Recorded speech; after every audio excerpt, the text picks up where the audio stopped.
हाँ तो देखो, मेरी जिंदगी बहुत मस्त चल रही थी। हर वक्त खेल कूद और गेम्स ही चलती थी। न कोई पढ़ाई के बारे में पूछता था और ना मैं सीरियस लेता था।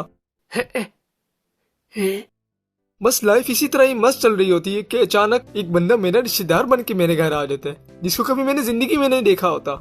मैं इस खरगोश की शक्ल वाले का मामा जी हूँ। तो भाई साहब, मैं तो ये कह रहा था कि आप इसको सॉफ्टवेयर इंजीनियर बना दो, नहीं तो ये लोफर बन जाएगा। बस बहुत हो गया, बहुत खेल कूद कर लिया, अब इंजीनियर बनने का टाइम आ गया है। फिर क्या हुआ? मेरे घर वालों ने मुझे जबरदस्ती सॉफ्टवेयर इंजीनियर बना दिया। वैसे सॉफ्टवेयर इंजीनियर बनने के बाद मैं अपने आप को बहुत अमीर समझने लगा था, लेकिन मुझे अपनी गरीबी का अंदाजा तो उस वक्त हुआ जब मैं बस स्टॉप पर बस का वेट कर रहा था।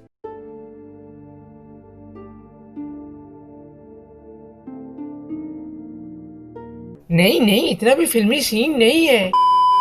ये बंदा मुझे कितना गरीब लग रहा है, मुझे इसकी मदद करनी चाहिए। ए भाई साहब, ए भाई साहब, ए भाई साहब, क्या याद करोगे? अपने बीवी बच्चे को खिला देना। ये क्या है भाई साहब, तुम तो मेरी बेइज्जती कर रहे हो। मेरे से ज्यादा गरीब तो तुम लग रहे हो। एक काम करो, तुम भी मेरे साथ काम करो। सच कह रहा हूँ, लाइफ बदल जाएगी तुम्हारी। उसके बाद मेरी लाइफ बदल सी गई थी, क्योंकि हम दिन में 7 से 8 घंटे भीख मांगते थे, मेरा मतलब बिजनेस करते थे, और फिर बाकी का पूरा दिन पैसे गिनते रहते थे। अब वैसे मेरे मास्टर जी पर कुछ मर्डर के केसेस थे, जिसकी वजह से पुलिस ने उनको उठा लिया। तू टेंशन काहे को ले रहा है? ये अपने ही लोग हैं, ये कुछ भी नहीं करेंगे मुझे। बस चुप कर, ज्यादा बातें ना कर, पिछवाड़े पे इतने सोटे मारूंगा लाल हो जाएगी तेरी। लेकिन मास्टर के जाने के बाद मैंने बिल्कुल भी हार नहीं मानी, बल्कि मैंने और भी लड़कों को अपने साथ मिलाया और टीम को आगे बढ़ाया। ये स्कूल से इतनी कम भीख क्यों आ रही है? क्योंकि बच्चा लोग हमारी रिस्पेक्ट ही नहीं करते।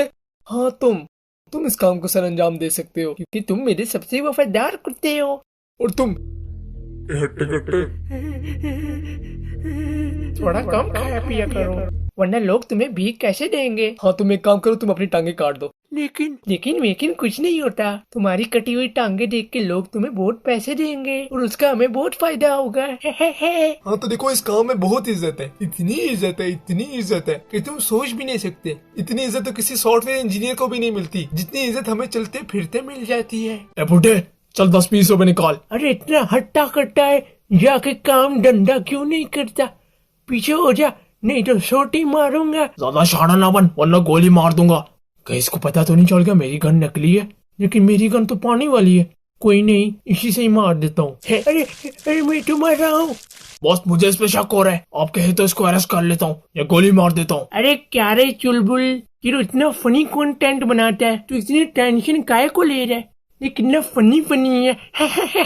लेकिन उसने भी फायर किया। हाँ तो साहब, बचपन से ही मेरी फैमिली बहुत गरीब थी। घर में न खाने के लिए पानी था और न पीने के लिए रोटी थी। अब्बा तो बचपन में ही मर गए थे। घर वालों को भूखा देखकर मुझसे बर्दाश्त नहीं हुआ, फिर मैंने लंगड़ा बनने का नाटक किया। साहब, शुरू में तो बहुत पैसे आए, लेकिन बाद में कुछ लोगों को मुझ पर शक हो गया। तो फिर क्या साहब, नंगा करके मारा सर पिछवाड़े पे।